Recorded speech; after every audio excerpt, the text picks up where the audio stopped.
तो यहाँ पर सिंपल मैंने हमेशा की तरह एक HTML की फाइल बनाई है जिसमें मैंने स्क्रिप्ट का टैग लगाया है और एक जावास्क्रिप्ट लिखी है। कल वाली फाइल है, बंद कर देता हूँ। और इसमें मैंने control.log hello world लिखा है। सेव करके इसको मैं यहाँ खोल लेता हूँ।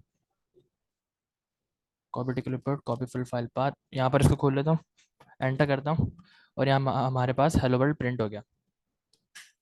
तो इसमें तो कोई नई बात नहीं है, लेकिन आज का जो हमारा नया टॉपिक है वो यह है कि हम एक नई डेटा टाइप सीखेंगे, एक डाटा स्ट्रक्चर सीखेंगे। डाटा टाइप तो नहीं है, हमने अभी तक पढ़े स्ट्रिंग्स, हमने पढ़े नंबर्स, और ये हम कमेंट्स बना रहे हैं जो कि कंप्यूटर इग्नोर कर देगा, और हमने पढ़े बूलियंस। हमने ये 3 डेटा टाइप्स पढ़े हैं, है ना। इसके अलावा कोई पढ़ी हमने? इसके अलावा हमने एक अनडिफाइन पढ़ी थी कि अगर कोई वैल्यू नहीं होगी तो वहाँ पर अनडिफाइन होगा, है ना। तो ये 4 डेटा टाइप्स हमने पढ़े हैं, लेकिन इनको सेव कराने का हमने अभी तक एक ही मेथड पढ़ा है, एक ही तरीके से हम इसको सेव करा रहे थे, और वो था वेरिएबल्स। अब ये बहुत ही कमाल की चीज़ है वेरिएबल्स, क्योंकि हमने देखा कि हम इसमें अपने प्रोग्राम को डायनामिक बना पा रहे थे। यानी मैं अगर यहाँ हेलो वर्ल्ड लिख रहा हूँ तो मैं हेलो वर्ल्ड की जगह यहाँ पर यूज़र से पूछ के उसका नाम क्या है, मैं उसके नाम के साथ हेलो लिख सकता हूँ। यानी यूज़र से पूछ सकता हूँ, अगर उसका नाम हुनैन है तो हेलो हुनैन, अगर उसका नाम हम्माद है तो हेलो हम्माद।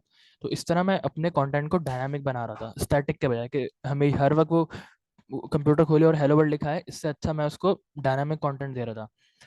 इसी तरह इन्हीं वैल्यूज को, इन्हीं डाटा टाइप्स को सेव कराने के लिए एक और डाटा स्ट्रक्चर होता है। डाटा स्ट्रक्चर कहते हैं कि हम अपनी मेमोरी में, जो हमने पहली क्लास में लंबी करी थी, कि अपनी मेमोरी में हम डाटा सेव करा रहे हैं रैम में, तो हम अपने मेमोरी में डाटा किस तरीके से सेव करा सकें अच्छे से, और ऐसे सेव कराएं कि बाद में हम उसको इस्तेमाल भी कर सकें, क्योंकि सिर्फ सेव नहीं कराना, बाद में उसको इस्तेमाल भी करना है। हो सकता है हमें चेंज करनी पड़ जाए वैल्यू, हो सकता है हमें डिलीट करनी पड़ जाए। तो उसके लिए हमारे पास अभी तक हमने एक ही तरीका पढ़ा है, वो है वेरिएबल्स। आज हम एक नया तरीका पढ़ेंगे वेरिएबल्स को सेव कराने, वैल्यूज को सेव कराने का, और वो होगा एरेस। एरेस भी एक तरह से वेरिएबल्स ही होते हैं, लेकिन ये थोड़े स्पेशल होते हैं। इसमें क्या होता है कि मैं एक वेरिएबल में बहुत सारी वैल्यू सेव करा सकता हूँ। जैसे अगर यहाँ पर मैं एक वेरिएबल बनाता हूँ और यहाँ लिखता हूँ लेट ए इक्वल्स 1, और फिर 2, और फिर 3, सेव करता हूँ, आके रिफ्रेश करता हूँ, तो अब मेरे पास एक एरर आएगा कि अनएक्सपेक्टेड नंबर। यानी वो समझ रहा है ये जो कॉमा है ये नंबर है, तो मुझे एक अनएक्सपेक्टेड नंबर दे रहा है। मैं एक ही वेरिएबल में बहुत सारे वैल्यू सेव नहीं करा सकता। अब मैं ऐसा क्यों करूँगा? मिसाल के तौर पे मेरा स्टूडेंट्स का सॉफ्टवेयर है और मैं यहाँ लिखता हूँ स्टूडेंट 1, और इसको मैं सेव कराता हूँ अपने नाम से। इसी तरह मैं यहाँ लिखता हूँ स्टूडेंट 2, लेट स्टूडेंट 2 का एक वेरिएबल बनाते हैं, इसमें लिखते हैं हमाद। एक स्टूडेंट 3 का एक वेरिएबल बनाते हैं, उसमें लिखते हैं एहसन। और यहाँ पर एक नया वेरिएबल बनाते हैं लेट स्टूडेंट 4, और इसमें लिख देते हैं जुहेब। तो अब मैं इसको सेव कराता हूँ, यहाँ रिफ्रेश कराता हूँ। अब क्योंकि ये वेरिएबल्स मैंने बना दिए हैं तो यहाँ पे भी एक्सेसिबल होंगे, तो यहाँ मैं प्रिंट करा सकता हूँ उनकी वैल्यूज़, इनकी वैल्यूज़ को चेंज कर सकता हूँ। स्टूडेंट 1 में मैं सेव करा सकता हूँ हमज़ा, सॉरी हमज़ा, और अब मैं स्टूडेंट 1 की वैल्यू चेक करूँगा तो हमज़ा प्रिंट होगा।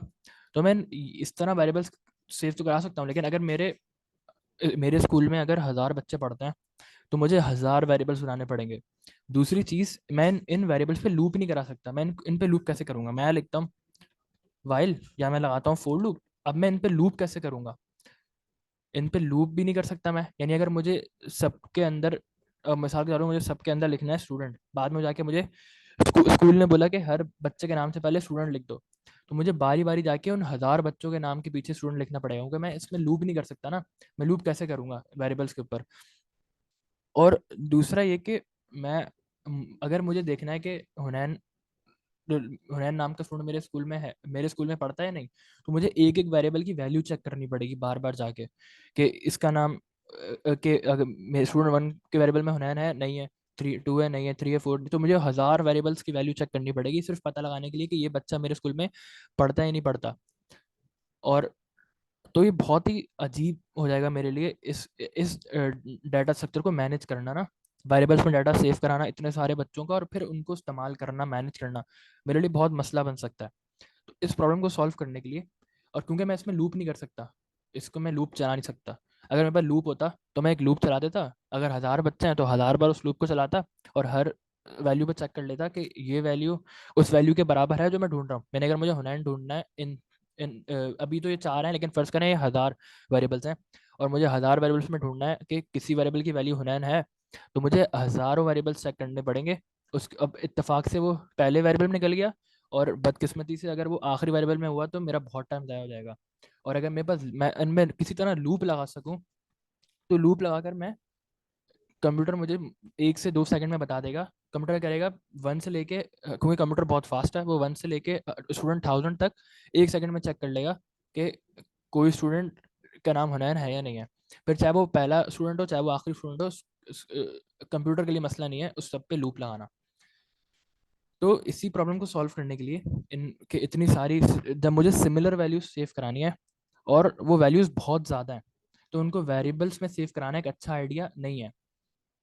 उसके लिए हमने एक नया डाटा टाइप बनाया और इसको कहा जाता है एरेस। एरेस आपको उसी तरह लगेंगे जिस तरह आपको मैट्रिसेस लगता है ना। एरेस बिल्कुल मैट्रिसेस की तरह ही होता है, ये मैट्रिसेस ही होते हैं, कंप्यूटर में इनको एरेस बोलते हैं। तो अब हमने अलजेब्रा की एक नई चीज़ कंप्यूटर में इंप्लीमेंट करने जा रहे हैं और वो है मैट्रिसेस। अभी हम वन डायमेंशनल देखेंगे, यानी इस सिर्फ सिंपल मैट्रिस, ये मैट्रिसेस देखेंगे, सिंपल मैट्रिसेस। आगे चल के हम 2 dimension, 3 dimension, multi dimensional matrix भी देखेंगे। तो यहाँ पर एक एरे बनाते हैं। एरे बनाने का तरीका बिल्कुल वेरिएबल जैसा है। पहले मैं लेट लिखूंगा, फिर अपने एरे का नाम लिखता हूँ। मैं लिखता हूँ स्टूडेंट्स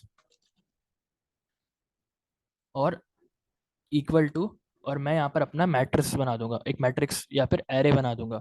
एरे, अब उस एरे में अपने सारे स्टूडेंट्स की वैल्यू सेव करा दूंगा। अब मैथ्स में हम इस तरह मैट्रिक्स बनाते हैं, है ना, लेकिन जावास्क्रिप्ट में हमें इनके बाद कॉमा भी लगाना पड़ता है। और मैथ्स में हमने सिर्फ आज तक नंबर्स के साथ काम किया ना मैट्रिक्स में।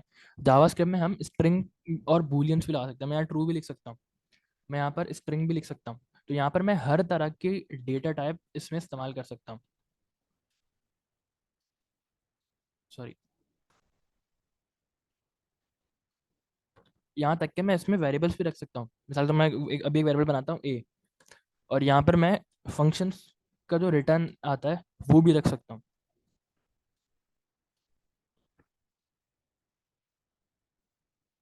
जैसे मैं एक वेरिएबल बनाता हूँ, लेट ए इक्वल्स 2।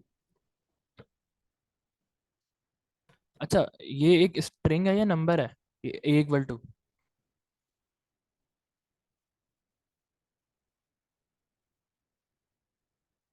स्ट्रिंग है। हाँ, हालांकि ये एक नंबर है स्ट्रिंग के दो कोटेशन मार्क्स के बीच में, लेकिन अगर कोटेशन मार्क आ गए तो बस वो स्ट्रिंग की तरह ही रहेगा। अब मैं सेव करता हूँ, यहाँ रिफ्रेश करता हूँ, और अभी मुझसे पूछेगा एंटर योर एज, मैं लिखता हूँ 19। और अब यहाँ पर हमारा एरे बन चुका है। एरे का नाम हमने क्या रखा था स्टूडेंट्स, कॉपी करते हैं, पेस्ट करते हैं, और अब ये हमारा एरे हमारे पास आ गया 1 2 9 2 और 19, क्योंकि ये एक प्रॉम्प्ट का रिटर्न आ रहा है। तो यहाँ मैं हर तरह की वैल्यूज में सेव करा सकता हूँ। मैं यहाँ पर प्रिंट भी करा लेता हूँ, console डॉट लॉग स्टूडेंट्स, पहले ही सेव करते हैं, रिफ्रेश करते हैं। अब मैं लिखूंगा 19 और मेरे पास एरे की वैल्यूज आ गई, और ये मेरा एरे है।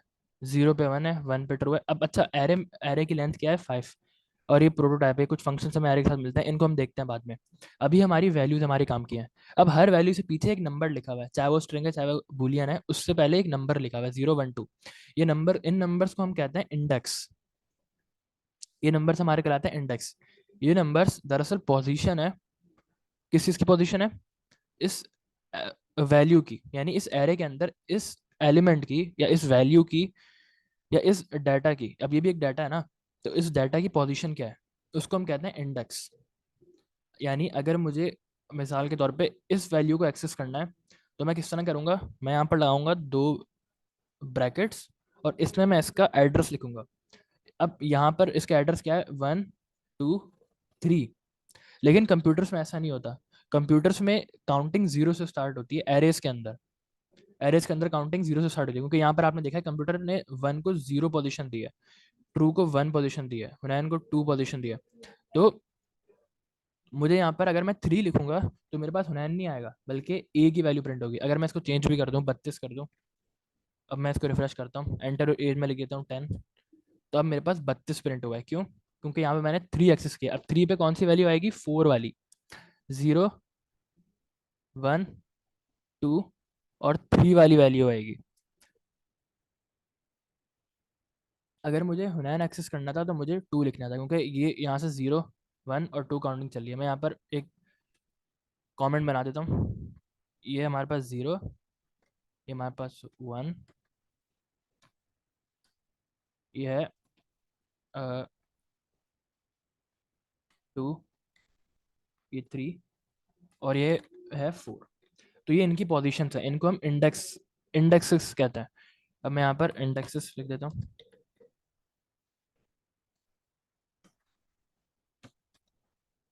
तो अगर मुझे ये वाली वैल्यू एक्सेस करनी है तो मुझे क्या लिखना पड़ेगा, 4। मैं यहाँ लिखता हूँ 4,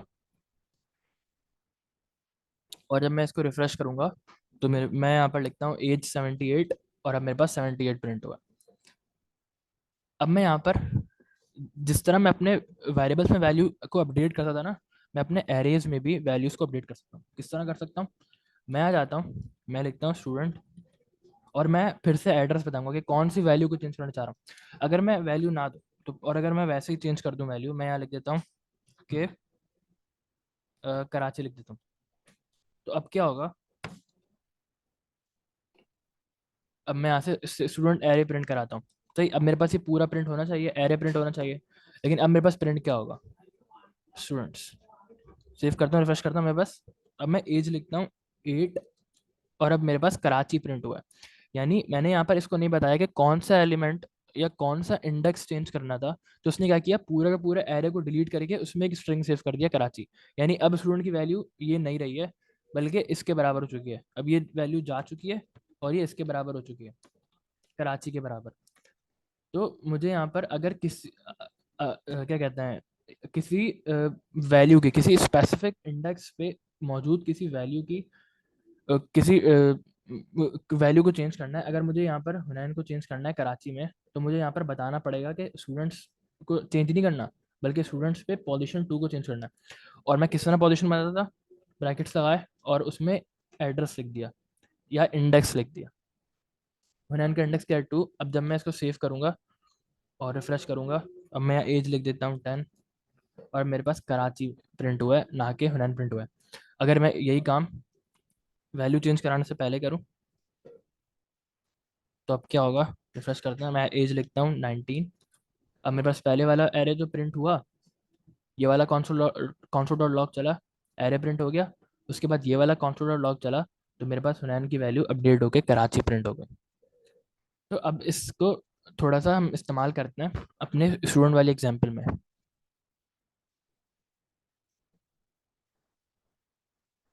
यहाँ पर एक नई फाइल बनाता हूँ, सेम वही जो हमेशा की तरह स्क्रिप्ट पे टैग लिखते हैं, सेव करता हूँ, और हम लिखते हैं students dot HTML hyper text markup language. Save करता हूँ, इसको हम ब्राउजर में खोल लेते हैं, copy to clipboard, copy full file path,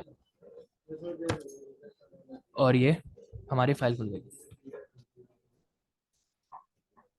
अब मैं यहाँ पर एक एरे बनाता हूँ, लेट स्टूडेंट्स। अभी मैं सारे स्टूडेंट्स को ना हार्ड कोडेड लिख देता हूँ। पहला स्टूडेंट है हुनैन, दूसरा स्टूडेंट है हम्माद, तीसरा फैसल,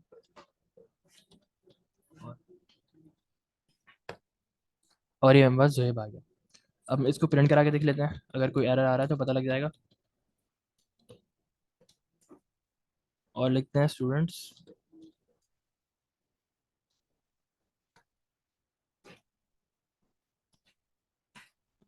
करंट स्टूडेंट्स आर, और हमारे पास स्टूडेंट आ जाएगा। इसको हम अंदर ले आते हैं और स्ट्रिंग लिटरल की तरह प्रिंट करा देते हैं। रिफ्रेश करते हैं, एरर आ गया, वो कह रहा है स्टूडेंट इज नॉट डिफाइन, क्योंकि इसका नाम स्टूडेंट नहीं है, स्टूडेंट्स है। तो स्टूडेंट्स सेव किया, रिफ्रेश किया, और हमारे पास current students are Hunain, Hammad, Ehsan और जोहेब। हमारे पास सारे स्टूडेंट्स प्रिंट होगा। तो इस एक सिंपल एरे बन गया, स्टूडेंट्स का एरे, और स्टूडेंट्स का जो एरे है उसमें सारे स्टूडेंट्स प्रिंट हो गए। तो इसमें सारे स्टूडेंट्स जो हैं वो प्रिंट हो गए।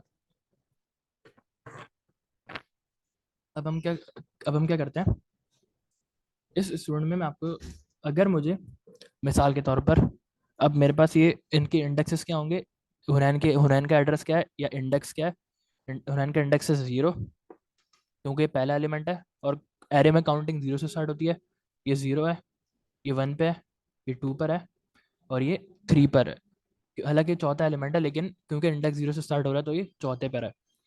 अगर मैं इसमें एक नया एलिमेंट ऐड करना चाह रहा हूँ, फिर मैं क्या करूँगा? यानी अगर मैं एक नए एलिमेंट को तो अपडेट कर रहा था ना, मैं लिख रहा था स्टूडेंट्स, और सॉरी, स्टूडेंट्स 3 पे जाके मैं इसकी वैल्यू चेंज कर रहा था और कर रहा था हमजा, तो ये बड़े आराम से मेरे पास हमजा प्रिंट हो रहा था।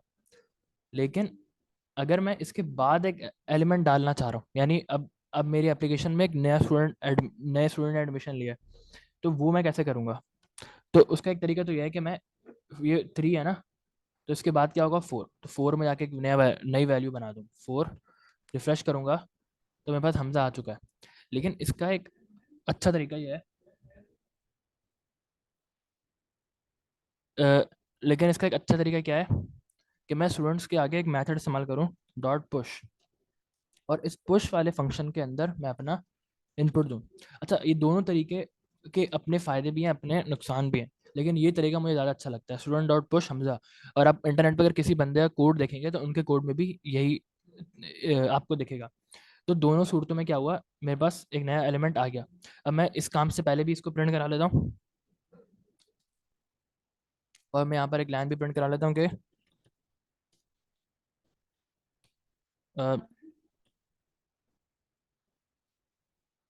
न्यू स्टूडेंट एडमिशन,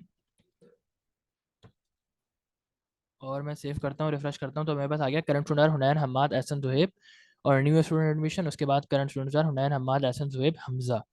तो यहाँ पर मेरे पास वही 4 स्टूडेंट थे, लेकिन यहाँ पर मैंने एक नया स्टूडेंट पुश करा दिया उस एलिमेंट के अंदर, सॉरी उस एरे के अंदर।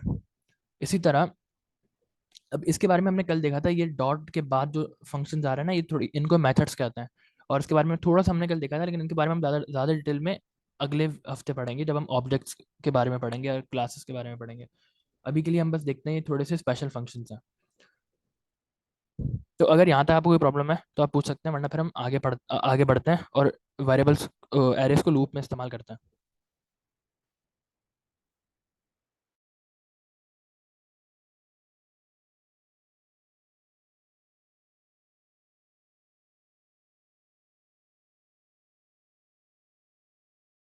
ठीक है, कोई मसला नहीं।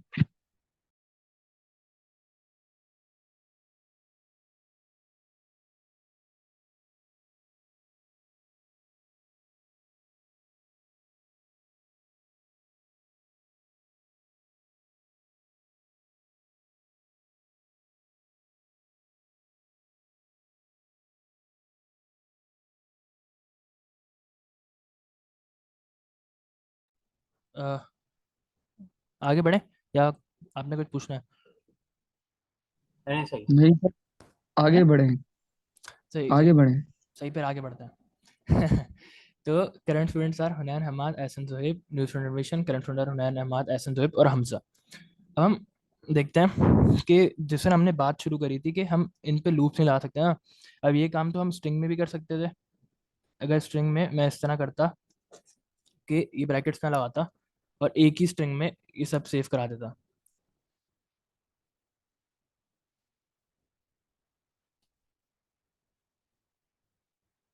तो इनमें और एरेज में क्या फ़र्क हुआ? ये काम तो मैं स्ट्रिंग में भी कर रहा था, तो इनमें ये फ़र्क हुआ क्योंकि इनमें मेरे पास बहुत सारी पावर नहीं थी। मुझे अगर कोई एलिमेंट अपडेट कराना है तो उसके लिए मुझे काफ़ी मुश्किलात का सामना आता। मुझे नहीं पता कि जो स्टूडेंट जिसको मैं एक्सेस कर रहा हूँ उसकी स्पेलिंग कितनी बड़ी है, और मुझे पहले उसकी स्पेलिंग की लेंथ ढूंढनी पड़ती, फिर मुझे ढूंढना पड़ता कि उसकी पोजीशन क्या है, फिर मुझे मुख्तलिफ फंक्शन इस्तेमाल करने पड़ते और डॉक्यूमेंटेशन पढ़नी पड़ती, तो वो काफ़ी लंबा काम होता। एरेज ने हमारा काम काफ़ी आसान कर दिया, अभी ये और आसान करेगा। इसका जो हमने देखा था, यहाँ पर एरे में एक डॉट लेंथ लिखा आ रहा था, तो अगर मुझे चेक करना है कि मेरे कितने एरे की लेंथ कितनी है, तो मैं सिंपल कर सकता हूँ, एरे के बाद डॉट लेंथ लगाकर मैं चेक करता हूँ स्टूडेंट्स डॉट लेंथ, सेव करता हूँ, रिफ्रेश करता हूँ, और हमारे पास 5 प्रिंट होंगे। यहाँ पर कितने एलिमेंट है? 1 2 3 4 5। अब एक यहाँ पर ही बहुत अजीब बात है, कंप्यूटर ने गिनती तो 0 से स्टार्ट करी, लेकिन जब मैंने इससे पूछा कि इस एरे की लेंथ कितनी है, तो उसने मुझे 5 ही बताया, उसने मुझे 4 नहीं बताया। तो ये इस बात का हमें ख्याल रखना पड़ेगा जब हम लूप इस्तेमाल करेंगे, क्योंकि लूप में ये थोड़ी कन्फ्यूजन का बायस बन सकता है। और अगर यही काम मैं यहाँ पर करूँ, अब यहाँ पर आपने देखा होगा कि मैंने यहाँ पर 2 ब्रैकेट्स जो लगाते हैं फंक्शन के, वो नहीं लगा, है ना। और अगर मैं लगाऊंगा तो ये एरर देगा कि नॉट अ फंक्शन, क्योंकि स्टूडेंट डॉट डॉट लेंथ जो है वो एक फंक्शन नहीं है बल्कि एक वेरिएबल है, जो ऑटोमेटिक जब भी मैं कोई एरे बनाऊंगा उस एरे के अंदर ऑटोमेटिकली एक वेरिएबल बन जाएगा डॉट लेंथ के नाम का। अब ये कैसे बन रहा है, ये भी हम आज की क्लास में नहीं देखेंगे, ये सब हम अगले हफ्ते देखेंगे। तो हम डिटेल्स में ऑब्जेक्ट्स को पढ़ेंगे कि स्ट्रिंग भी हम कैसे, क्या होता है, इंटीजर्स भी क्या होता है अंडर द हुड। तो यहाँ मैं लिखता हूँ करंट स्टूडेंट,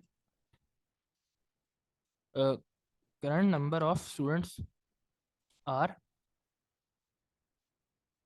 और इसमें यहाँ पर मैं इस वेरिएबल को प्रिंट करा देता हूँ। और जब जब भी मैं कोई कोई भी एरे बनाऊंगा, चाहे किसी भी नाम से बनाऊं, ऑटोमेटिकली कंप्यूटर क्या करेगा, कंप्यूटर उस एक स्टूडेंट उस वेरिएबल का, उस एरे का नाम और डॉट लेंथ नाम का वेरिएबल बना देगा। और अब करंट स्टूडेंट्स कितने आर स्टूडेंट्स डॉट लेंथ, ऐसा क्यों हुआ, क्योंकि हमने डॉलर साइन नहीं लगाया, तो कंप्यूटर उसको वेरिएबल नहीं समझेगा, स्ट्रिंग ही समझेगा। तो करंट नंबर स्टूडेंट्स आर 4 और करंट नंबर स्टूडेंट 5, तो हम इससे लेंथ चेक कर पा रहे हैं एरेस की, कि एरे की लेंथ कितनी है। अब ये हमारे पास काम आएगी लूप में, क्योंकि अब मुझे नहीं पता कि अब मैं अगर एक प्रिंसिपल हूँ, तो मुझे नहीं पता कि भाई मेरे स्कूल में कितने बच्चे पढ़ रहे हैं। मुझे एक अंदाज़ा होगा कि भाई 900 बच्चे पढ़ रहे हैं या 800 बच्चे पढ़ रहे हैं या 1000 बच्चे पढ़ रहे हैं, लेकिन एग्जैक्टली कि मेरे स्कूल में 954 बच्चे पढ़ रहे हैं, 987 बच्चे पढ़ रहे हैं या 1023 बच्चे पढ़ रहे हैं, तो मैं मुझे ये एग्जैक्ट नंबर तो शायद हो सकता है ना पता। और अगर मैंने लूप कम बच्चों में चला दिया या ज़्यादा बच्चों में चला दिया, खैर एज अ प्रिंसिपल मैं, मेरा प्रोग्रामर होना ज़रूरी नहीं है, लेकिन एक प्रोग्रामर का ये पता होना कि एक एरे की लेंथ कितनी है बहुत ज़रूरी है। तो ये जो एरे की लेंथ वाली प्रॉपर्टी है या जो वेरिएबल है, ये हमारे बहुत काम आएगा डिसाइड करने में कि लूप को कितनी देर चलाना है, क्योंकि आपको पता है कि अगर हम फोर लूप चलाएंगे या हम वाइल लूप चलाएंगे, हमें उस लूप को ख़त्म करना होता है, वरना हमारा प्रोग्राम हैंग हो जाएगा। तो अभी हम इस कोड को इतना ही रखते हैं, बल्कि इस कोड को मैं वापस वहीं ले आता हूँ। ये सारा हमारा बेसिक से रिलेटेड है ना, इसको मैं यहीं ले आता हूँ और यहीं पेस्ट कर देता हूँ। और यहाँ पर हम दोबारा से अपना काम सफाई से स्टार्ट करते हैं।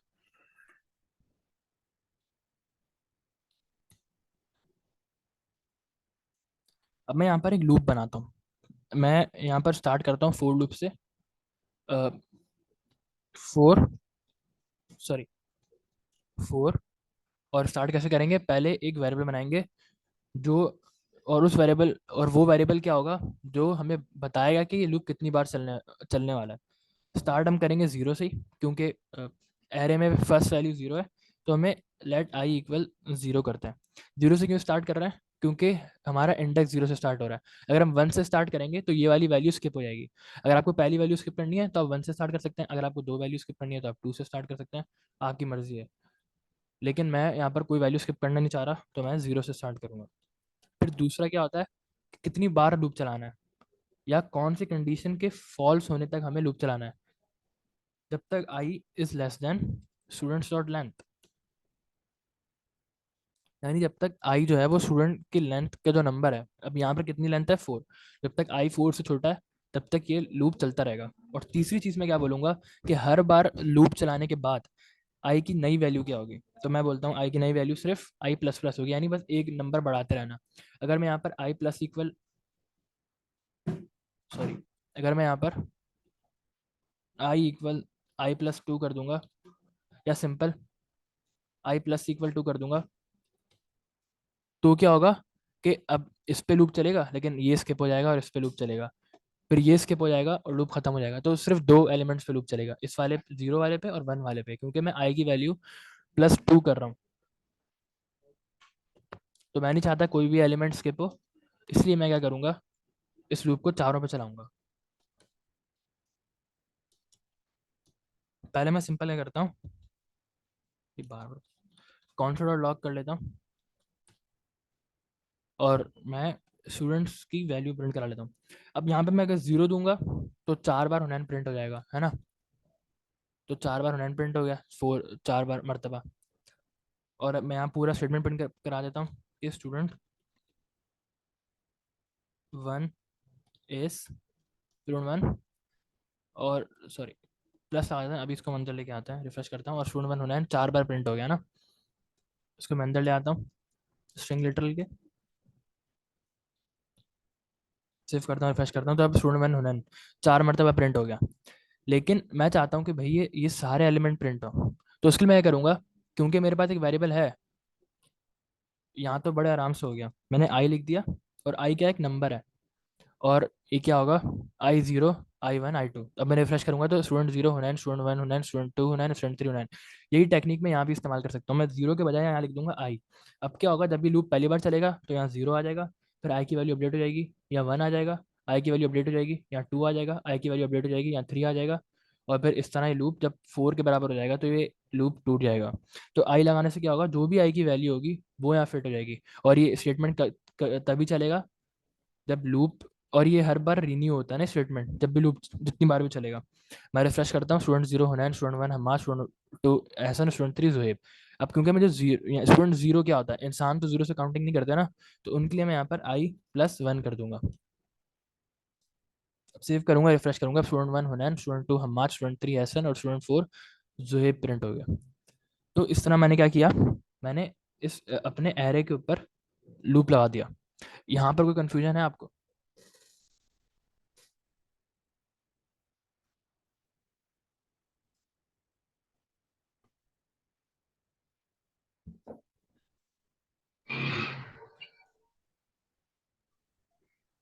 हमने सिंपल अपने एरे के ऊपर लूप लगाया।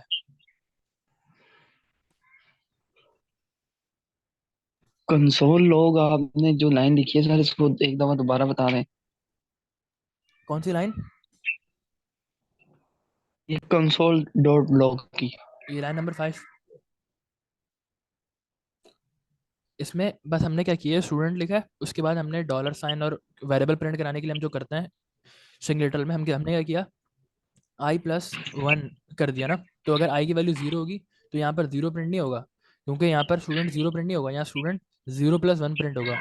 अगर आई की वैल्यू 1 होगी तो यहाँ 1 प्रिंट नहीं होगा, बल्कि 1+1 प्रिंट यानी 2 प्रिंट होगा।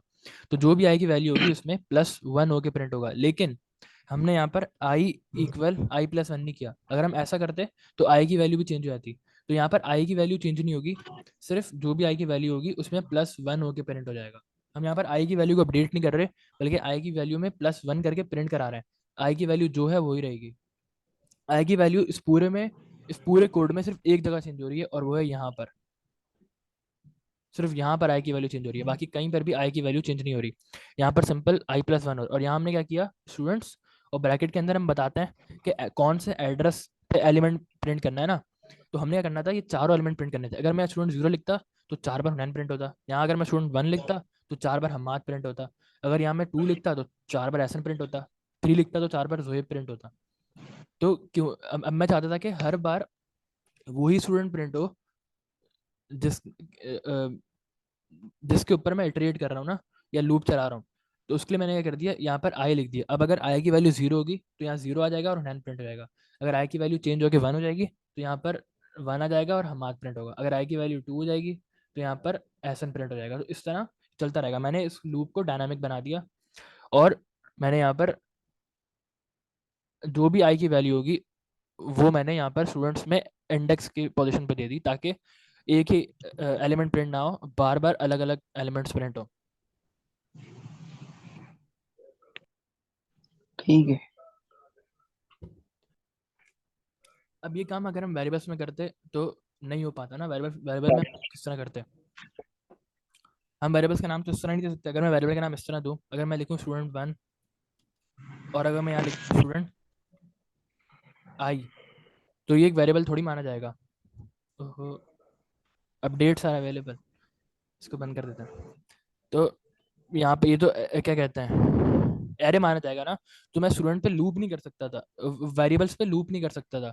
अब एरे में मुझे क्या मेन खासियत मिली, मैं एक ही वेरिएबल में सारी सिमिलर वैल्यू सेव भी करा रहा हूँ, और मैं उन पे लूप भी करा पा रहा हूँ, उन पे स्पेशल फंक्शंस भी चला पा रहा हूँ और बहुत सारे काम कर पा रहा हूँ जो मेरे पास वेरिएबल्स पे नहीं हो पा रहे थे।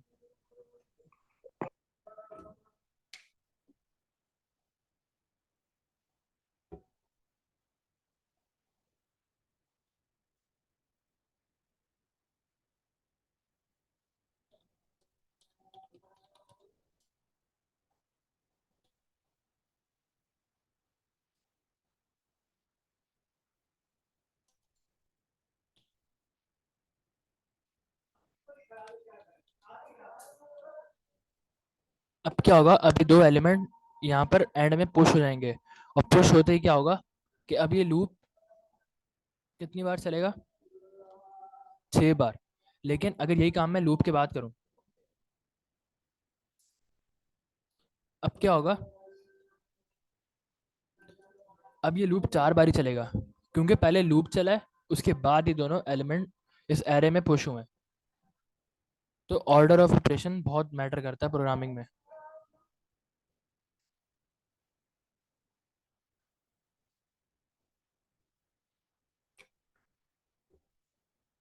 अब हम इससे एक काम का प्रोग्राम बनाते हैं। मैं लिखता हूँ स्क्रिप्ट,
तो अजान हो रही थी इसलिए मैं रुक गया। तो मैंने आगे किया सिंपल, मैंने यहाँ पर एक एरे बनाया नंबर्स का, और फिर मैंने 10 नंबर सेव करा दिया, 1 2 3 4 5 6 7 8 9 10। अब मैं करूँगा, तो कल हमने फंक्शंस के बारे में पढ़ा था, तो हम फंक्शंस इस्तेमाल करते हैं ताकि वो भी हमारे इस्तेमाल में आता रहे। मैं एक फंक्शन बना रहा हूँ, फंक्शन, और उसका नाम है इवन नंबर्स, और ये फंक्शन इनपुट में लेगा एक एरे। अब मैं यहाँ पर इसका नाम कुछ भी रख सकता हूँ, नम्स भी रख सकता हूँ, मैं इसका नाम नंबर्स रख सकता हूँ। नंबर्स इसलिए नहीं रख रहा क्योंकि ये फिर आप कंफ्यूजन हो जाएगा ना, और मैं इसमें इसका नाम मैं कुछ कुछ भी रख सकता हूँ। तो मैं इसका नाम ARR रख रहा हूँ क्योंकि ये सिंपल है। और मैं कर रहा हूँ यही जो एरे रिटर्न कर रहा हूँ। इसको सेव करता हूँ, इसको यहाँ लेके रिफ्रेश करता हूँ, तो मेरे पास कुछ भी प्रिंट नहीं हुआ ना। अब मैं यहाँ पर console.log से इस एरे को प्रिंट करा लेता हूँ, नंबर्स। तो मेरे पास क्या प्रिंट होगा, ये एरे प्रिंट हो जाएगा। और अगर मैं console.log इवन नंबर्स कॉल कर रहा हूँ अपनी फंक्शन को, तो मेरे पास अनडिफाइन होगा क्योंकि मैंने इसको कुछ इनपुट नहीं दिया ना। तो यहाँ पर कोई इनपुट ही नहीं गया, तो आउटपुट में भी कुछ नहीं आएगा क्योंकि ये इनपुट को ही वापस रिटर्न कर रहा है बगैर कोई ऑपरेशन के। तो अगर मैं इसको एक एरे दे दूँ, मैं इसको एरे देता हूँ 1 2 और 3, तो अब ये मुझे क्या रिटर्न करेगा, 1 2 3। मैं इसको ये वाला एरे भी दे सकता हूँ इनपुट के तौर पर, ज़रूरी नहीं है मैं नया एरे बना के दूँ, नंबर्स। तो अब क्या होगा, ये वाला एरे वापस प्रिंट हो जाएगा। अब मैं यहाँ पर इस फंक्शन के अंदर एक लूप लगाऊंगा और चेक करूंगा कि, और वही एलिमेंट्स रिटर्न करूंगा जो कि इवन नंबर है। ये मैं कैसे करता हूँ, इवन नंबर चेक करने का तरीका क्या होता है, इवन नंबर्स वो नंबर होते हैं जो 2 के टेबल में आते हैं ना। यानी अगर इवन नंबर्स हम देखें, तो ये सारे वो नंबर हैं जो 2 के टेबल में आते हैं, 2, 4, 6, 8, 10, 12, 14, 16। जो भी नंबर 2 से डिवाइड हो सकता है वो इवन नंबर कहलाता है। और हमने पढ़ा था एक मॉड्यूलस नाम का ऑपरेटर होता है, ये करता है हमें रिमाइंडर देता है। कोई भी नंबर अगर 2 से डिवाइड हो जाएगा तो उसका आंसर जो मर्जी आए, लेकिन रिमाइंडर क्या बचेगा, 0। यानी अगर मैं कैलकुलेटर खोलूँ तो अगर मैं यहाँ पर 8/2 करूँगा तो 4 आ गया मेरे पास आंसर। तो इसका मतलब क्या हुआ, जो मेरा 8 था वो पूरा पूरा डिवाइड हो गया 2 से, क्योंकि यहाँ पर कोई डेसिमल नहीं आया। अगर डेसिमल आता तो इसका मतलब 2 में कोई कुछ रिमाइंडर बचा है, लेकिन अगर ये पूरा पूरा डिवाइड होगा तो रिमाइंडर क्या बचा है, 0, है ना। अगर मैं 8 मॉड्यूलस 2 करूँ, अच्छा सही, सॉरी, अच्छा मुझे कैलकुलेटर में चलाने नहीं आता मॉड्यूलस। तो अगर मैं यहाँ पर 8 मॉड्यूलस 2 करूँ तो मेरे पास 0 आउटपुट आ रहा है। 8/2 में मेरे पास क्या आ रहा है, 4। लेकिन 8 मॉड्यूलस 2 में मेरे पास क्या आ रहा है, 0। ऐसा क्यों, क्योंकि अगर कोई भी नंबर 2 से डिवाइड हो सकता है तो आंसर जो मर्जी आए, लेकिन रिमाइंडर 0 बचेगा। तो इस लॉजिक को हम इस्तेमाल कर सकते हैं यहाँ पर। इफ मैं पहले यहाँ पर एक नया एरे बनाता हूँ जो हम एरे रिटर्न करेंगे। Let new array equal empty array, और यहाँ पर न्यू एरे रिटर्न करेंगे। और यहाँ पर मैं एक लूप लगाता हूँ इस वाले एरे पे, जो एरे इनपुट में आ रहा है उस पर लूप लगाता हूँ।